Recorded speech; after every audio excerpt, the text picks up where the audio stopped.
All right, Wild Girls Gone Sober. Hey, Lindsay. Hey, Amy. How's it going? What are you up to? Going great. Yeah. Feeling fabulous. I'm excited to do another episode. I feel like we were like crazy behind because we had a little technical mishap last time, and then we had missed a week before that, so I'm excited we're getting a little caught up. We're jamming out some episodes this week. Yes, so the technical difficulties was the whole podcast we did not record. Yeah, boo. And it was That's okay. so good, but it's okay. We can't go back and recreate it. You just have to love us for who we are now. Yes. Just like we can't go back and not be drunk for 17 years. Circle it back around. Yeah, we can't go back. We can't keep wishing for a different yesterday, past, whatever. No. I don't remember what the phrase was. Keep hoping for a better. Anyway. One day at a time. Right, one day, just today. I got today. So moving on. So we thought today's topic would be self-worth and self-care. We have kind of a lot of things that kind of fall into that window, but Lindsay asked me a really interesting question while we were like warming up to do this, and she asked me if I felt like my self-worth had increased, and I thought what you were talking about was really interesting. I think you should share a little bit about how you were feeling about that. Well, so it's just like we were on actually a different topic about just kind of self-worth, how we take care of each other, or how we take care of ourselves. And I think that for a personal experience, like when I was drinking, I didn't set the bar too high for much. You tend to hang out with people that are of your own kind, right? That drink like you do. Or are a lesser quality people so that you feel a little bit less shitty about yourself. And what do we call that? Holding the bar. Like, I always said, like, I'll never be one of those people that get a DUI. Oh, I got a DUI. I'll never be one of those people that get 2 DUIs. Right. Well, I got 2. So, just kind of setting the bar lower and lower. And you're right. Hanging out with people that you just were like, well, I'm not doing what Billy Joe Bob is doing, so I must be all right, Yeah. So Billy Joe Bob is the real right. Oh, they really need some help. You should see them. Yeah, absolutely. That's funny because my therapist talked about when she was still drinking how she used to love like shithole dive bars because she would find like the scum of the fucking earth. Because she felt like shit about herself, and if she found herself in that crowd, she was looking pretty good. Right, like if you're having a bad day, feeling bad about yourself, go to Walmart. Fuck yeah. You're gonna walk out feeling like you're gonna walk out feeling $1 like million fucking bucks. You gotta pick the right Walmart though. Oh god.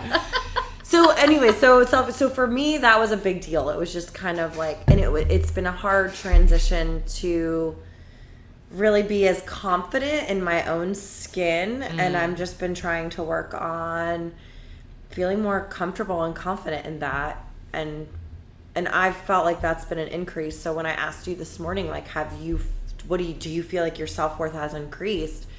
What has it? So it's an interesting question, and I feel like it warrants a lot of thought. And so I struggled to respond to it first thing this morning, but where it took me was, I don't know that I would say, I don't think I can say right off the bat, like, yes, my value for myself has skyrocketed. But I do think, and I'm still baby sober, I do think I'm starting to see the importance of boundaries and be okay with putting some in place. Like I'm having more, I guess it's self-worth. I'm having more value for taking care of myself. Like it's okay for me not to want to do something. Like even you wanted me to do something last Friday, and I know you really wanted me to go. And the closer we got to it, like I hemmed and hawed and the closer we got to it, the more I was like, I'm just so uncomfortable for whatever reason about this particular situation. I don't want to go. It was a no. And the old me would not have told you no. I would have gone. And that's excellent that you were able to. I mean, it was a really good like self-help. I'm sure it was great. It was amazing. I'm sure it was great. But no, that's so important, because just being able to say no, I mean, we are 2 peas in a pod with not being able to do that. No, we're people pleasers. Right, we want everybody to like us, look at us. I mean, that's the root of, like, when we really, like, got digging, right? To the bottom of this, like, why do I drown myself in alcohol to like suffocate my feelings, it's because I lack self-confidence, because I don't think I'm worthy, I don't think I'm valuable, I don't think I'm likable, I don't think I'm lovable, I don't think I'm beautiful, I don't think, like, all these things that I don't think about myself, and I'm in this desperate need to get outside validation for. Like, it's all part of this gross alcoholic soup, right? Like, it's all ingredients in this nasty alcoholic stew. It's such a milestone to be able to say no to something, to someone I care very much about, who I do care very much what you think of me, and you know what I mean? Like, that's really important. But so things like that have started to shift a little bit. In my personal life, there are some things that need some boundaries. Like, I have to be able to put my foot down about certain responsibilities that shouldn't be on me, that weigh really heavily on me and are a part of my soup, you know? So setting some boundaries lightly in various places I said to you, I may not be on the same rung of the ladder, but I'm on the ladder. I'm somewhere on that ladder. I'm climbing those rungs, and I'm trying to take a little better care of myself in the efforts of boundaries and being able to say no to things if I choose to. And then with, self-care, like doing things for myself because they're good for me, they make me happy, they're a health decision, mental or physical or whatever, like taking a little better care of myself. Absolutely. I think it's so important. Like, for me, just getting out of the emotions of the first couple months was really exhausting. So I didn't have a lot of energy, and I've almost kind of circled back to that a little bit this past week. I felt almost like I did 3 months ago, with the emotions kind of stewing up again in the pot. Right? Don't you like my I love it. Gumbo analogy? I can visualize it too. Alcoholic it's funny. gumbo. Like these little words in there. But and so that's been interesting with like my energy level. But I've been trying to just do, drink a gallon of water, eat better, stay away from the sugar, the processed food. Right. Going to yoga this past month, I got like just a month membership, and it's, as far as inconvenient, it's a long drive. I probably won't do it again because that's just not my center focus right now. Sure. I've had to just put like 3 things in play. This is the reason for this season type of thing. Like, this is my focus. Yep. And then I can move on. But incorporating just daily routines, and I can see myself getting out of them and like not reading my daily reflections, or not just taking that couple minutes in the morning to kind of sit and just think and be with my thoughts and meditate, whatever you want to call it. And that's probably why, as I'm talking it out now, I'm like, oh, that makes sense. Oh, I'm like, yeah, that's probably why. And I only, worked out a couple That'll times. Be $150, please. Right. Just got, therapist. Yep. So hard for me not to therapy. say her name, because that's what I've used her name as a noun now. It's funny.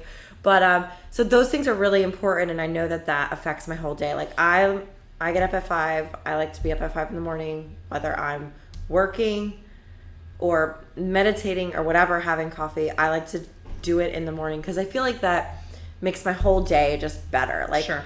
When I'm tired at the end of the day, I'm like, oh, I already worked out in the morning. Like, thank you, Jesus. Thank you, universe, because now I can, I get that. Cook dinner and do that, and then go to bed early. Like, sleep is so important. Like, self-care, I mean, for anything, for weight loss, for, your mind clearing, I need 8 hours. And that to me seems selfish for so long, but it's not. No. So I've had to set a lot of those like boundaries. Like, I like to go to bed with Pat at night. Well, he doesn't like to go to bed at 8:30 because he doesn't have to get up at the crack of dawn, you know? So I've had to like figure out and navigate through just those times and what. Well, and deciding what's important and what's right. not. Like, okay, it's important to you to get 8 hours. Is that more important than going to bed with Pat, right? Because he's not going to go at 8:30. Right. So having an idea of like what is more important than something else, I think is, and like what makes a bigger difference or impact or what you can live with, kind of thing. It is such. And I think our brains are so messy. I know, as alcoholics, like when a lot of people that quit drinking either like start gambling heavily or get addicted to exercise or start just, I don't know, being a Dr. Pepper asshole, whatever it is, like they just get like addicted. I'm always right and you should be sober, like blah blah blah blah. AA preachers or whatever. It's like you get addicted to something else. So I'm trying to not overwhelm my brain and do that. I'm trying to like ease into certain things. Like, you know, we just started not eating meat, but just easing into it as opposed to being like, no, I will not have an egg. You know, it's just like more of, okay, I'm still going to eat eggs, but I'm not going to do this. And just kind of seeing how everything fits instead of just going hardcore into it. Yeah. I feel like we're in a rabbit hole. I'm getting lost about our topic. I'm sorry. Like all of a sudden we're talking about vegetarianism. I know. I don't know. I'm just saying like self-care. Like I'm just trying these little things to be improving. Like yoga. Gotcha. Even golfing. That was so much fun yesterday. Like we got to go on a huge golf part tournament. of my self-care. And I couldn't, like, just being outside for 5 hours felt amazing. Mm-hmm. Like just, we live in paradise, and so, you know, part of our thing is sobriety in paradise because we really have to take advantage of that. And taking care of ourselves is also being in nature, and being outside yesterday just felt so good. And we forget, like, I don't know about you, but, like, I know I love golf. I know I love to golf because, like, I golf with John, and that's not a drink fest, and we have a great time, and I, you know, golf regularly, but for some reason, like, our golf always turned into like drunken antics, but I really do enjoy playing and being outside and enjoying that. And I had such a nice time yesterday, and it's the first time in a long time that you and I have played and not, like, we've played before where we didn't get super drunk, but it's the first time in a long time we've played, and we've never played where both of us were just not drinking. Yeah, so it was interesting. It was really fun.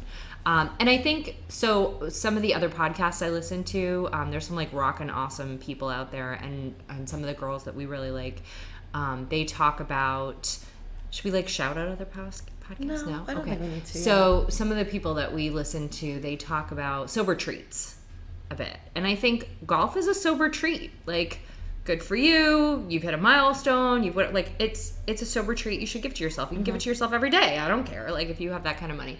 But things are sober treats. I gave myself a huge sober treat Wednesday, which was also a huge self-care piece, where I went to SeaWorld all by myself Wednesday.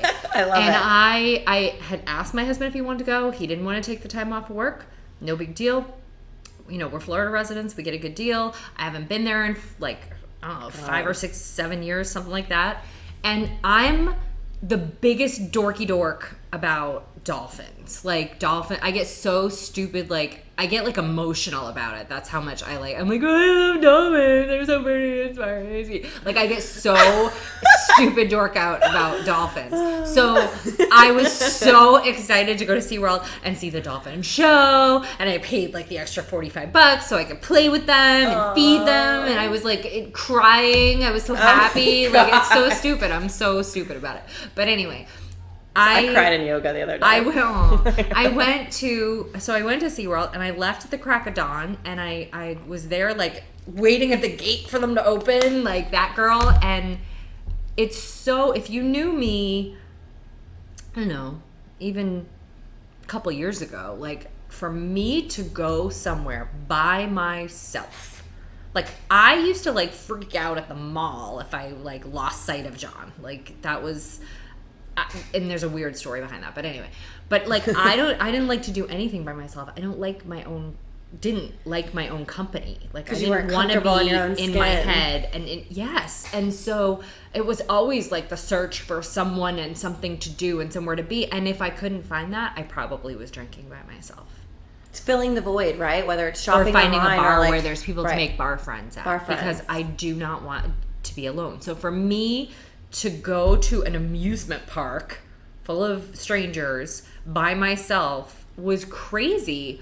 I had the best day. I did what I wanted to do. I went to all the dorky little shows, and I sat right up freaking front in the soak zone in front of the Shamu tank, watching the whales. Like, you looked so happy in that picture, and I was so jealous. I had so much fun. It was so great, and it was totally on my terms and on my time. And I think it doesn't have to be SeaWorld. It can be, maybe you like to go to the beach. Maybe you like to go for a walk in the woods. Maybe you like to walk the dogs. Whatever it is. Maybe you like to go to the movies. Going to the movies by yourself is actually kind of freaking amazing. Like picking out whatever you want to see, getting whatever snacks you want to get, not having to share them. Not having to share. Right? You get your own bag of popcorn, you Right. pour those snow caps in. Yes, you don't share that with anybody. Like I'm saying. And you pick whatever movie you want and you have your own seat. Like there's something cathartic about just doing that stuff by myself now.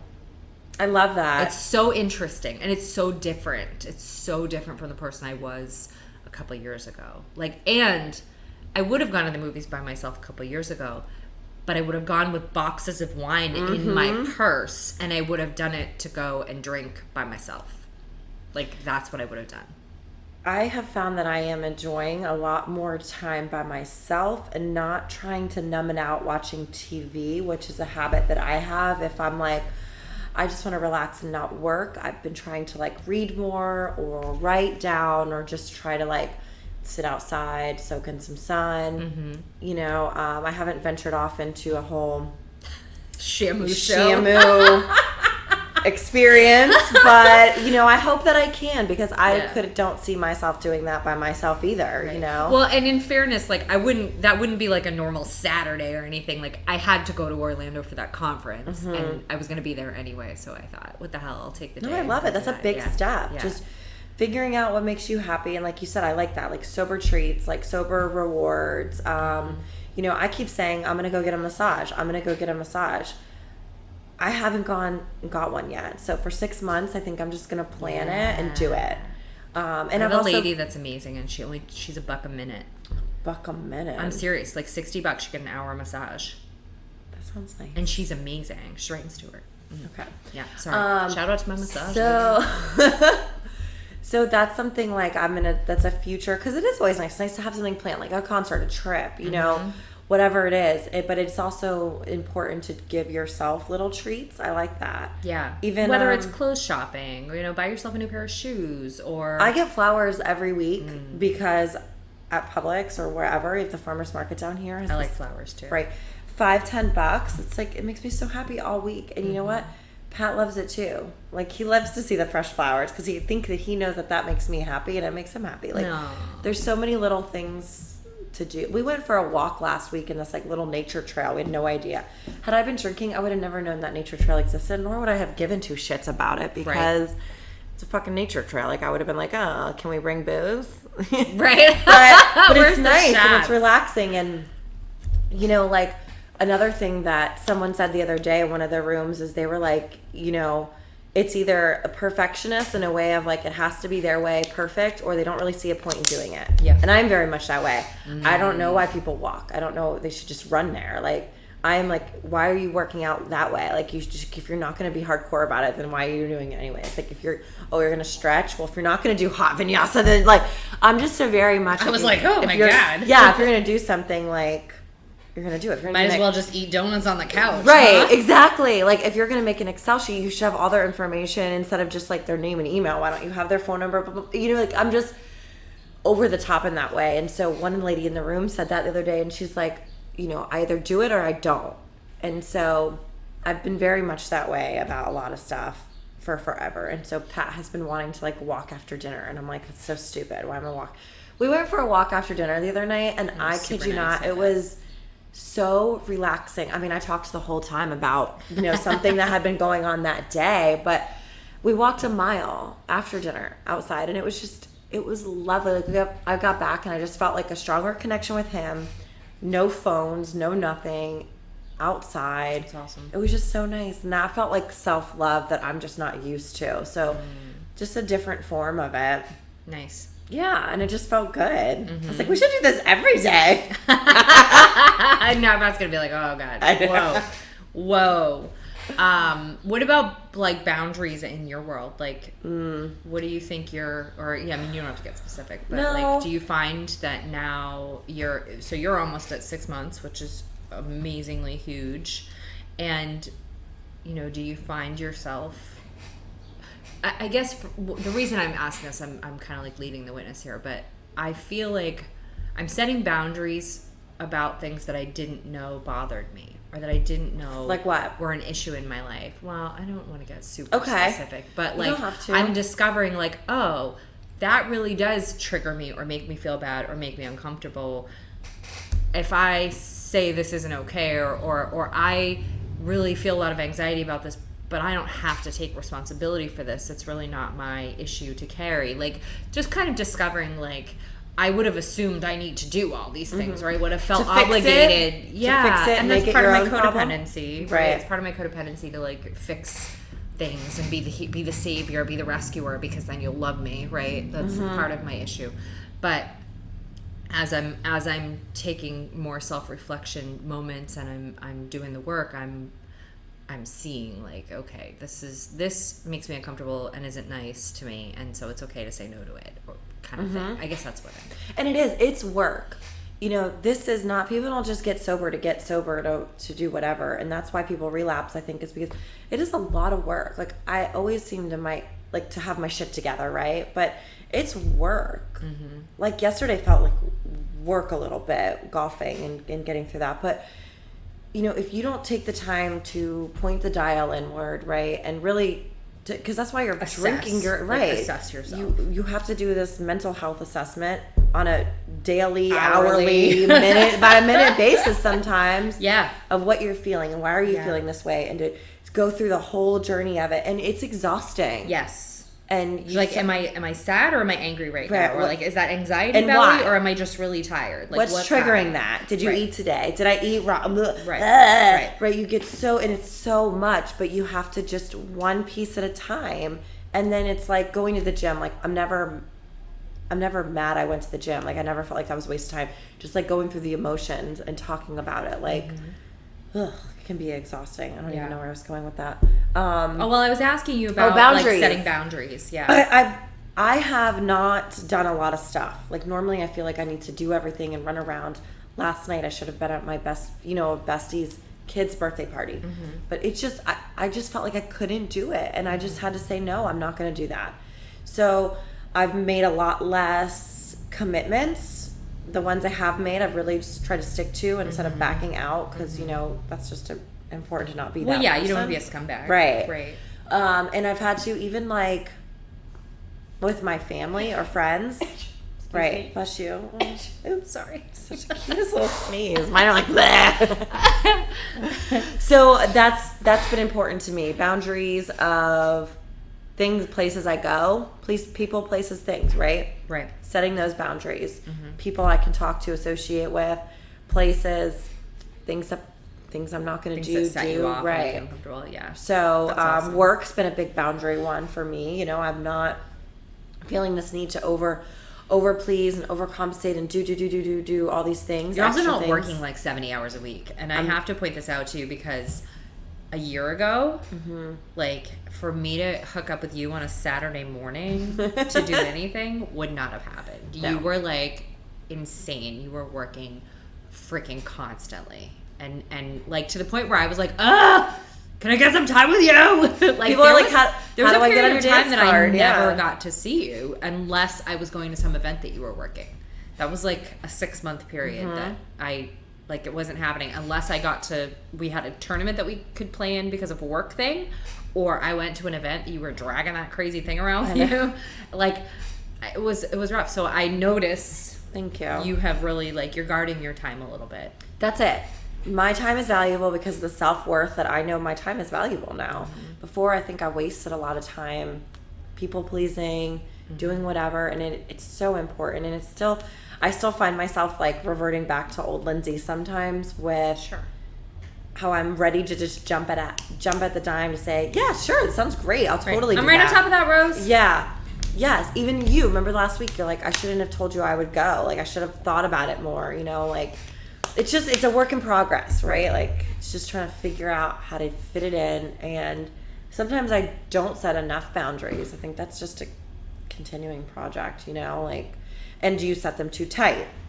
You know, we gotta loosen them up sometimes. Right. And that's just part of just, it's evolution. Life. Yes. Well, and I think we are changing. Like, I hope that I'm evolving into somebody new that has, you know, more self-worth and value for myself, and thus treats other people better, and like I hope that's all part of this process. You know, you hear people talk about, like, people with a lot of sobriety talk about how they live their life different, and they're a different person. Now, somebody last night made a great point. It's somebody I know from outside the rooms, which I'm getting to know her better now because we're in there together. But she made a comment last night, like, none of us really know each other. We know each other through here, and we know each other now and going forward. I could have been a murdering bank robber before I came in here. You don't know. You don't know who I was. And I thought that was really interesting. It was just an interesting point to make, that people evolve, but it gets a little bit unicorn and rainbows for me sometimes when I hear people speaking about that, when they're like, you know, oh, it's this guide for living, and I'm an amazing person now, and da-da-da. But I don't think I was scum of the earth before. You know, I wasn't a murdering bank robber. I was still a professional, working a good job, living a halfway decent life with a family, and da-da-da. Like, I wasn't like scum of the earth or anything that's now, you know, trying to pull myself up by the bootstraps. But I do hope that I'm evolving into a better person, starting with taking better care of myself. Because I know I have never taken good care of myself. I mean, I started, not to story tell, or to hog all the airtime, but like, I started drinking when I was probably 14. And I know that a lot of my self-worth stuff comes from when I was really, like, young, and it started with bullying in school and some really bad things that went on for me when I was really young. Like, my family was amazing, but school was a bad scene for me. And I started drinking when I was like 14, because I had this group of friends that actually, like, accepted me, and I was welcomed into, and I was kind of like a sidekick to these people, and to have that feeling of acceptance was so huge for me that it kicked off my, you know, however many year long career to this point of that's where you got your party doing pants. it to fit in. Yeah, doing it to fit in. And I mean, I did a lot of shit. I did a lot of drugs. I drank a lot of booze. Like, I'm lucky I didn't kill myself the year after I graduated from high school. I did so much shit. Like, I was like on a constant party train. So I just hope that I'm evolving into this person that will see my own self-worth and my own value, and then be able to treat those around me well, but while protecting myself. Because I think I'm pretty good at treating people around me good at my expense. Right, exactly. And I think that the more that you, like, the more for me personally, the more I really like myself again and get to know the things, like, then I don't feel as guilty getting up early and going to yoga, or not working 100,000 hours, right? Because I know that that's not going to make me a better Lindsay the next day. Right. So it really is like, what you do today affects how your tomorrow is. Like, I know that sounds super cheesy, but that is so much more relevant to me now than it ever has been. And I really I really just hold that. I repeat that in my head when I don't want to do something, like, you know, even if it's like prepping a meal for the next day. I'm like, future Lindsay's going to thank me for making those bean patties today, because I'm not going to want to make them after work tomorrow, you know? So cute. Or whatever it is. Like, Bean patties. White bean. I'll send you the recipe. They're amazing. So I know I told Pat, I was like, we should really get a frozen meal for backup, because I'm making all these new recipes. And like, something is not going to taste good. Right. And then we're going to be like, oh shit, what the fuck are we going to do for food? Right. So I really need to work on that. So, but yeah, like, I just think that has helped me. Just even little things like setting out my clothes in the morning, you know, even just moving like my toothbrush to the other bathroom the night before, because in the morning I don't like to like wake him up and stuff. So like, there's these little things that I'm doing that have helped my days go by smoother, which don't make me as anxious, which don't make me as like think about booze, and, you know, even not smoking, right? 6 days. Not that I'm a big smoker, girl. I know, but 6 days today. Yeah, tomorrow will be 7. So, I mean, that's still like a big deal, you know? Okay, I'm going to have a piece of fruit instead of a piece of chocolate, because I know that cravings or whatnot. I don't even know how I got down that, but that's okay. Self-care. Yeah. So another thing I think is important self-care that I was talking about earlier is having outlets to talk to. So we talked a little bit before about part of my drinking comes from stuffing feelings that I can't communicate, right? And sometimes in my normal everyday relationships, I feel like communication doors are closed for whatever reason, whether it's a topic I'm uncomfortable talking about because I'm afraid there's going to be a repercussion or rejection. I just don't, or thank you, huge rejection. So that was a lot of my drinking too, was I feel this way because I'm frustrated or I'm sad or I'm angry or I'm hurt or whatever, and I can't talk about it with this person or with anybody, and so I don't want to feel this way, so I would drink, right? Because now I feel great because I'm all jujued up and I'm not thinking. So having other outlets, I have this vision of a river of my emotional self just flowing, and now I have all these outlets to let off some water so that I'm not crashing into the dam, right? And the dam breaks and I'm drinking. So I have my therapist, I have you, I have other friends who are supportive of the fact that I'm not drinking and know kind of what I'm going through, even if they're not sober. I have meeting. I go to meetings almost every day. Sometimes I go twice a day. Yesterday, we left the event. I went home, I did a little work, and I was sitting on the couch watching TV, and I texted Jay Snow, and I was like, hey, how late are you working today? What's your deal? Because I knew there was a meeting at 5:30 that I could go to and get that in. And even though it wasn't I was oh God, I need to go to a meeting, I was I should go. I have the time. It's almost you can feel it, I'd like right? to go. Well, it wasn't. Sometimes, yes. Sometimes I'm going because I'm I need to go to a meeting.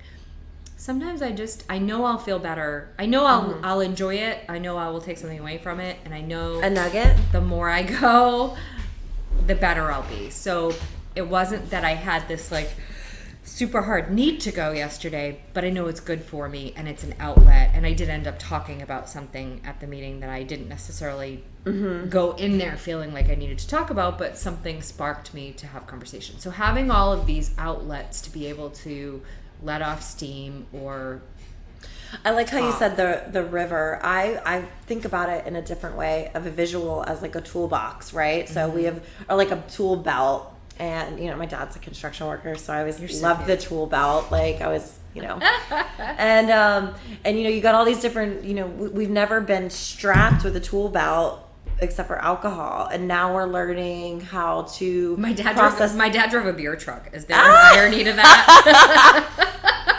But was not an alcoholic. My dad was not an alcoholic. Sorry. So your tool belt. But no, so the tool belt and building a better Lindsay, building a house. I don't know. That's how my visualization is of it. But very, very Habitat. Yeah, right. Could be why. But and yeah, I just think it's it's the tool. So it's talking to you. We openly talk about everything together, disgustingly. Yes. We know every part of each other's relationships and things, and for everything. And that's a different conversation than you're going to have with other friends who might have a different perspective, and or in the meetings, it's such a good thing to have. And we're fortunate enough in our day and age, about to be 2020, that there's meetings every hour. There's women in meetings. People have paved the way for us to have it a lot easier. And for that, I'm super grateful. But because, 30, 40 years ago, there weren't a lot of women in meetings. Right. And now, even now, there's a lot more men. There are. Because sometimes we'll walk into a room and be like, am I in a men's meeting? Yeah, that happened to me. I was the only woman in the room, until the last second. A bunch of women came in. But I literally asked, I was like, is this a men's meeting? Because I do feel like there's still, so I'm lacking a piece that you're going to laugh at me because you're going to know what I'm going to say shortly, but there's a piece that's missing of our, I don't want to say caliber because it sounds bad, but it is kind of what I'm saying. Women in our age bracket and professionals, working professional women in our age bracket, we are a not common occurrence in any of the meetings that I've gone to. Now, I think that part of that is the area we live in. I mean, people joke about Florida being God's waiting room. We do live in an area where it is a lot of retired people. Yes. Fuck my life. It's fucking season. They're all coming down right now. All the snowbirds. Sorry if you're a snowbird, but they're all coming down right now. See, I welcome you, snowbirds. Oh, God, I hate it. It fucks up my roads. I love it. We're so busy. It fucks up my local restaurant. Like, I can't get my seat at Cheers. I hate it. So anyway, they're all coming down. That's fair though. But see, you're in a different business. My business is not seasonal, so I don't care about that. Snowbirds don't help me. Anyway, I think we have a lot of that. Like, I'm seeing the meetings get way busier all of a sudden. They're getting way bigger because the snowbirds are starting to come down. But it's a much older demographic. Like, when we walk in, we are like the young chickies in the room. And there are some young people, but I don't see a lot of us. Like, I don't see a lot of young professionals. And so when I do run into those people, I get really excited. Woo. And of course, I started a meetup. Did you? Oh my God, you didn't even tell me that. I haven't done anything yet. I created because you knew I would make fun of you. I knew you'd make fun of me. Yeah, because I love Meetup. I think meetup.com is like the best thing ever. So I started a meetup, Sober Ladies in the 40s, because I want to make friends in my age group. And so I'm not allowed. No, stop it. I'm not that crazy, but my best experience in a meetup was in a group that was kind of age specific, and because you had a lot in common. You went to high school around the same time. People went to college around the same time. You have music, yeah. So like it's nice. It's a nice way to like have people you connect with. And I never realized that was important until I got into like my late 30s and found that and was like, oh, this is really nice. It's like it was great. So I started a Sober Ladies in the 40s group that I've had a few people join so far, but we haven't had any event yet to see how that goes. My hope is to find some professional women in there as well, because I just think there's a caliber of people I want to hang out with. Absolutely. This kind of plays back to what you were talking about with, or what we were talking about last time with like hanging out in the dive bars and all that stuff. Like, I want to find people who elevate me at this point. I don't think I was capable of looking for that for a while. And now I'm coming to a place where, like, I want to be around people I want to be like. And I feel worthy of that. You want to hang... Because before, you didn't want to be to the level of drunkenness that they were at. You wanted to be the best person in the room. Right. So you could look down on everybody. Not you, but I mean us. So, not look down, but it would make me feel better right, about your all self-esteem, the shortcomings I knew your self-esteem just goes through the roof. Right. And now, as we've matured, and this is like a maturing process. Most people don't have the stamina to do what we're doing. So I'm proud of us for that. We don't give ourselves enough credit. Yeah, good girl. but now you don't want to be the smartest person in the room. You don't want to be the best person. You want to learn. You want to absorb. Be the best you can be. I think that's really important. And I do agree with the in the rooms, us being the youngest, but part of what I do like, because I go back and forth on this too, because I'm like, do we start a group? There's value to the OGs, for sure. The OGs, but I do, for some reason, when they start spitting out, even the oldest OGs that you're like, oh God, you're talking again. Every time there will be a piece of something that I need to hear. Sure. And I don't know it until I hear it. Yeah. And that's what's the value in the rooms for me. Like, I'll get nuggets I didn't even know I needed. Right. Definitely. And I think I don't mean to devalue that it's an older crowd. And I'm not saying that you are. I would just like to see. Yes. Like, I appreciate the wisdom and things that come down, but I would also like people that I can relate to. And there are people our age with years of sobriety. Like, we have someone that we know mutually who's got 10 years, and she's my age. She's in her 40s, she's early 40s. And she's a professional, and she's got 10 years. And I met someone the other day who's got 7 and is definitely, like, in our realm of caliber. So it doesn't mean, like, just I value the time in the program and the experience and the nuggets that you get. I just wish there was more of a blend. And I do think it's probably the area we live in. Like, if we were going to meeting in Manhattan, we'd probably have a lot more 30 and 40 something working professionals in the rooms. Yes. And I did find that annoying the other day when we were in one, and they were talking about, and it almost seemed like a mom squad in there talking about, their millennial kids and being this and that. And And part of me, as I'm getting down a rabbit hole, part of me was like, you created this madness of these like people, these kids that think that they deserve everything should be handed down to them, and you made them lazy. Like, you didn't teach them the value of working hard and all this stuff. So it's unfair that people blame millennials for not working hard and stuff, and it's like, that's not a majority of the millennials I know, or maybe just the people I choose to hang out with, But anyways, that was just driving me crazy, and I felt like I couldn't absorb any nuggets because I was getting so fired off about what they were saying. I almost walked out. I don't even know what you're talking about. Was that at this meeting? You were, yeah. Oh my God. So I wasn't hearing the same thing you were hearing. I have no idea what you're talking about. Which is so funny. I think that when we do go to a meeting and the nuggets I get and what you get and the difference of entirely it's different. Almost just like you go there and I was so anti going there for so long that once I did go, it's like you hear what you need to hear, and then because the first meeting it was like you take what you need and you leave the rest there. So you leave the millennial bullshit conversation there, even though clearly you took it out a little bit. But and just part of that, it's so great. So toolbox meetings are a big thing. Love that. Love my therapist. I didn't love her at first. I remember coming home and I was crying. I came home crying. I'm like, I don't like her. I don't want to go back. But I don't even know, is that what you're supposed to think? Like, because I'd never gone to therapy before. Or really wanted to, I should say. Not that I really wanted to this time, but I just thought it would save me a little bit from all the trouble I was in. But I love her. I think she's great. What do you think about your therapist? I love her. I think, but I liked her right away. Like, I feel like she's somebody I would be friends with in another life. Like, we would be pals. And I'm almost sad that she's my therapist and we can't be friends.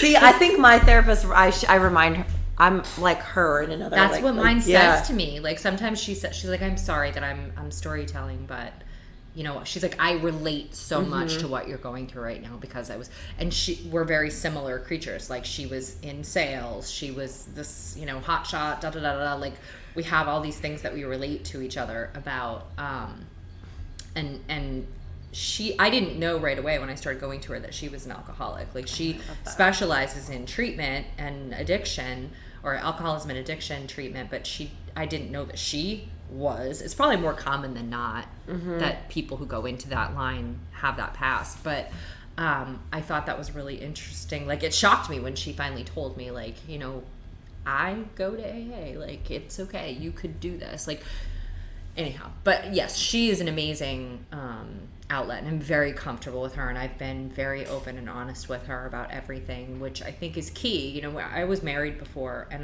when I was divorcing my ex-husband, it was a really hard time. I went through a really bad, like, dark, depressing place. Like, it was an ugly divorce. He didn't want it to end. I did.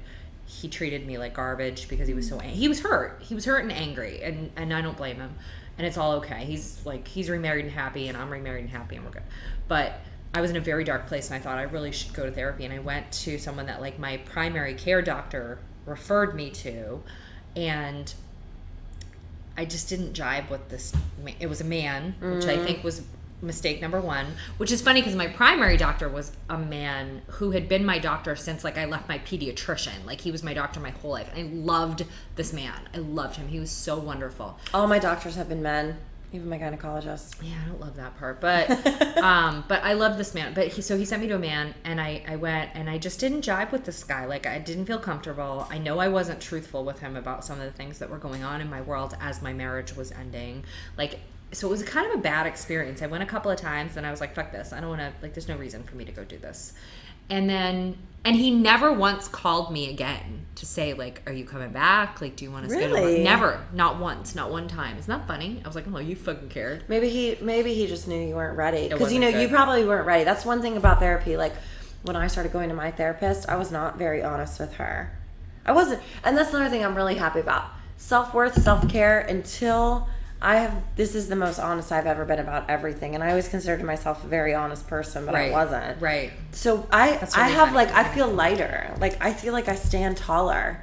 Like, because I don't have all that weighing me down of this anxiety of these lies, and they're tiny lies. It's not like I robbed a bank or did that, or, but just stupid lies, even about drinking and about, things in relationships and money and this, and burying my head in the sand about whatever it might be. It's like, even the other day, someone was like, you look like taller. Like, because I just stand taller. Like, I'm just much more proud. And that is part of the self-care. And it's part of the therapy. And it's part of all of it. And I do think there's a huge piece.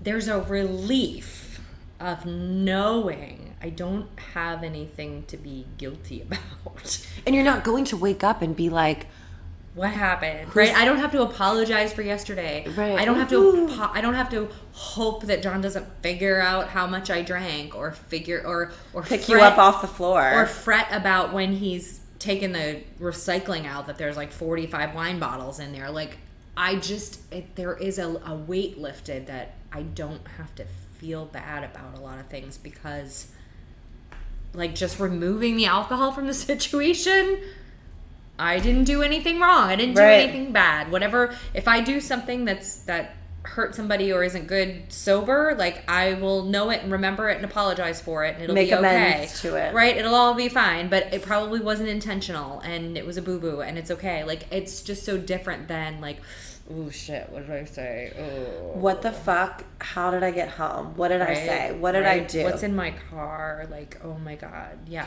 Like, craziness.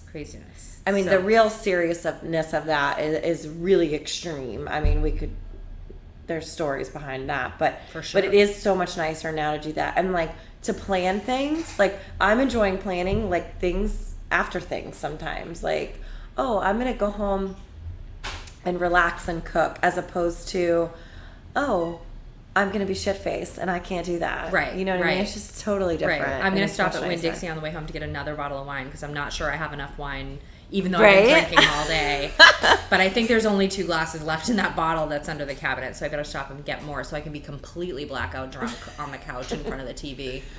So all the self-care is really worth it.